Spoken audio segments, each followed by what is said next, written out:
There were no men. They were gone, so we had to do it. The men had gone off to fight in World War II.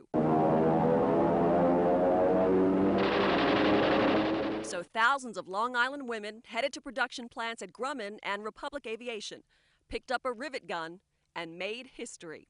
These Rosie the Riveters became known as the Janes who made the planes. My brother worked for Grumman, and he said they were hiring women. So Olive Benardello, then 22 years old, signed on.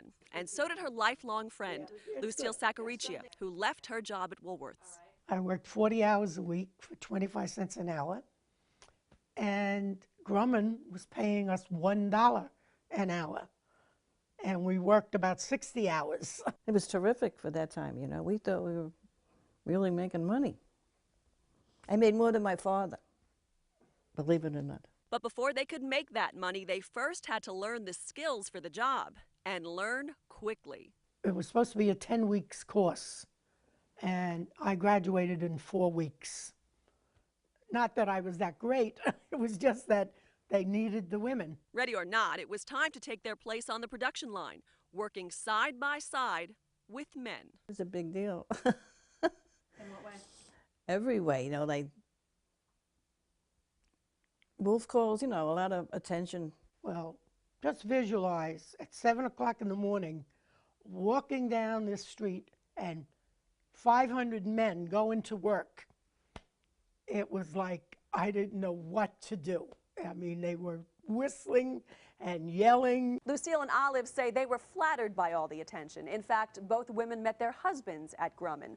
But they know many men in the plants didn't like the idea of having women work these traditionally male jobs. They had a habit of teasing me by taking my lunch, hiding it, eating it, or doing whatever, you know.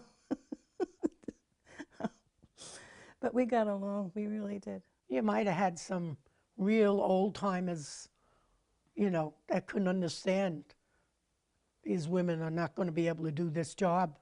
But we did it, and we turned out those planes. From 1942 to 1945, the women helped Grumman turn out thousands of fighter planes, including the Avenger, an effort Lucille says helped America and changed America forever. I think that was the beginning of your women's lib.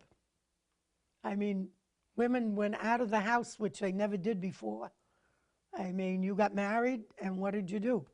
You stayed home, and you cooked, and you cleaned, and your husband went to work.